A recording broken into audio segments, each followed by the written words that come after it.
Peaceful, peaceful, still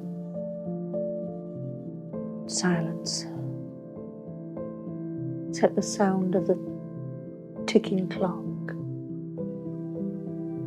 Still.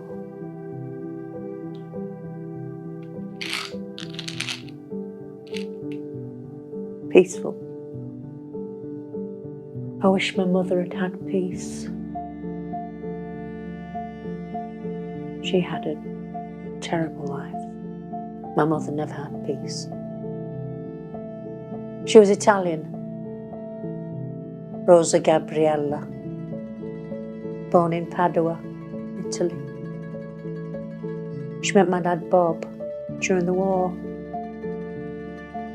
She was just a teen girl. He was tall, handsome.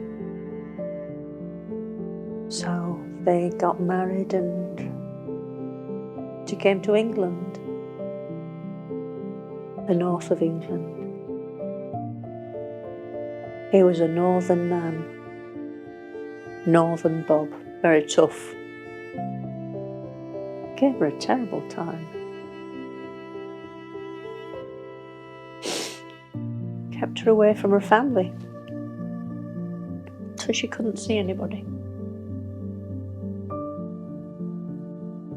She was so isolated. Just us. Children. I guess we made her happy. I hope we did. She felt loved and we felt loved too.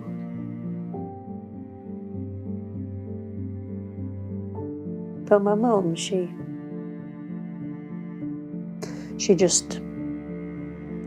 had a wonderful time with us children. Loved having us around, and when he wasn't there, it was fun, it was lovely. I left home at 16 to get away from him, and it was sad really, because Mama, she just didn't get to see any of us. He said once we'd left the house, that was it, we were just lodgers and we weren't allowed back. And we all left early. 16, it's no age. But I guess I was kind of repeating what she'd done, because she married him when she was a teenager. So I married a lad from down the road. And he was like Bob, he was handsome, he was tall. He had a presence about him. I wasn't in love. Didn't fall in love. But he was my mate. We got on, we had a laugh. And it sort of worked. And then we had the girls. My lovely girls.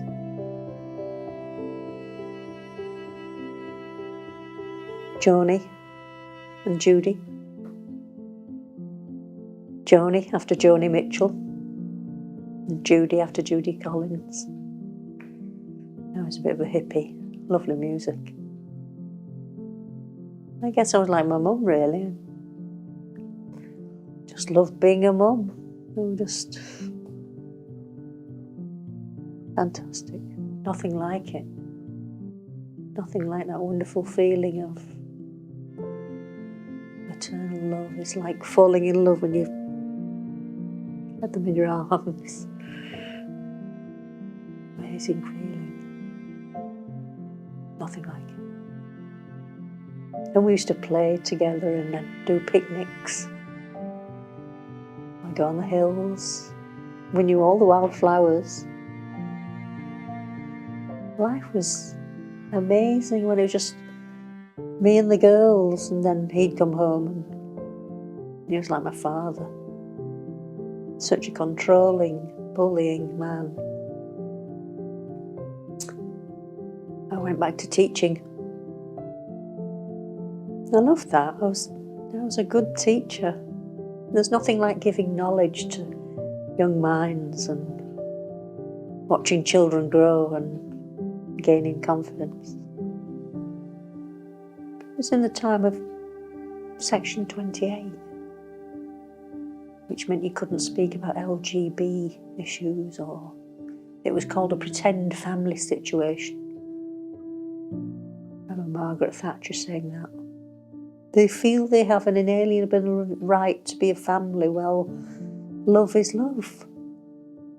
It's got nothing to do with gender. And I met Julie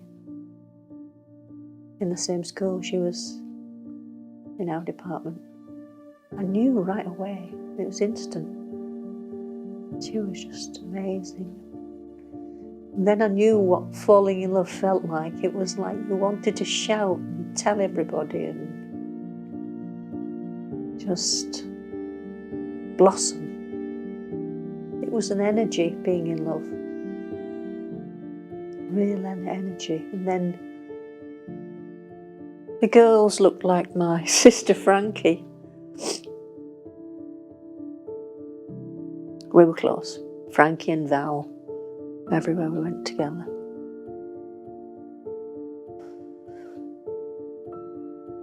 Julie was kind of the opposite of us, really. They were blonde, I was blonde. Julie was dark. We tried to keep it secret for a long time. But you know that feeling when you fall in love? You just feel like you're bursting and you want to tell everybody, you want to tell the whole world, I'm in love. I finally knew what it was to connect with somebody, to feel fantastic. I didn't think he'd get wind of it really, but anyway I did.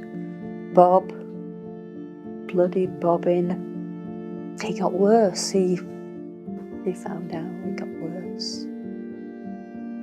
And then we went through this really acrimonious divorce. It was a battle, it was horrible, it was nasty. My poor girls. And then the judge, I couldn't believe it. He awarded custody of my girls to my ex-husband like they were objects. He gave away my girls, and then I was only allowed one visit a year, just once a year. A supervised visit once a year because he said I had unnatural tendencies. He got the house, he got the car, he got the girls. Like they were just things. And it just broke me up. I just felt I couldn't cope. I couldn't go on. I just wasn't going to survive. And my heart broke. I felt like it'd been ripped from my chest. And I wouldn't have survived, but for Julie. My darling Julie kept me going. We were happy.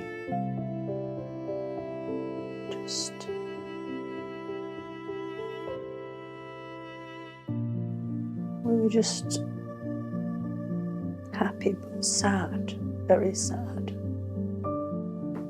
And I had to put it from my mind, I had to push it to one side and just get on with life. We lived in this wonderful house and we had a good life, you know. I still had the children around me, but they were other people's children. And I was a good teacher, and we had just lots of years together, lovely years. I remember Julie buying me this necklace, which I often wear. And I didn't realise at the time, I thought it was one of these American Indian feather things, which is meant to bring good luck. Or be some sort of charm. And then I realised after a while, it says "Ma'am" in the middle. Right in the middle. Because she said, "You'll always be a mother. You'll always be their mother." Because after a while, with the just being once a year visits, they kind of disappeared out of my life. I didn't know where they were, where they'd gone.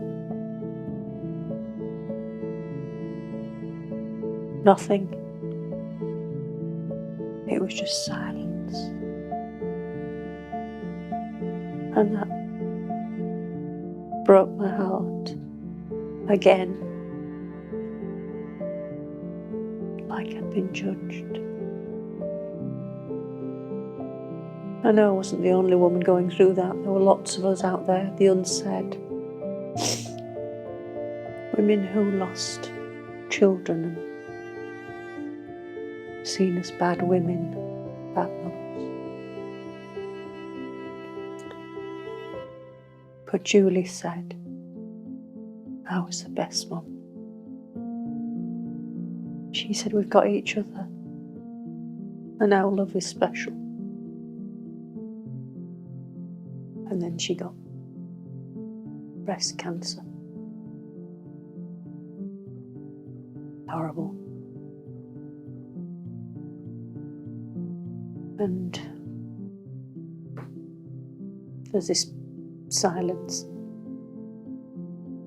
stillness now. It's like the house is bereft. Its walls are sad.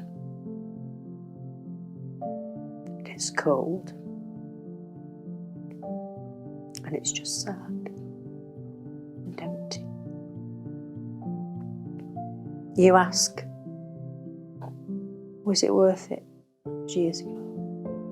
Yes, it was. Julie and I had years and years of wonderful love. Amazing love. Yes, very happy. I'm bereft. The house is bereft. Peace. Darling, come to bed now. It's time to let go.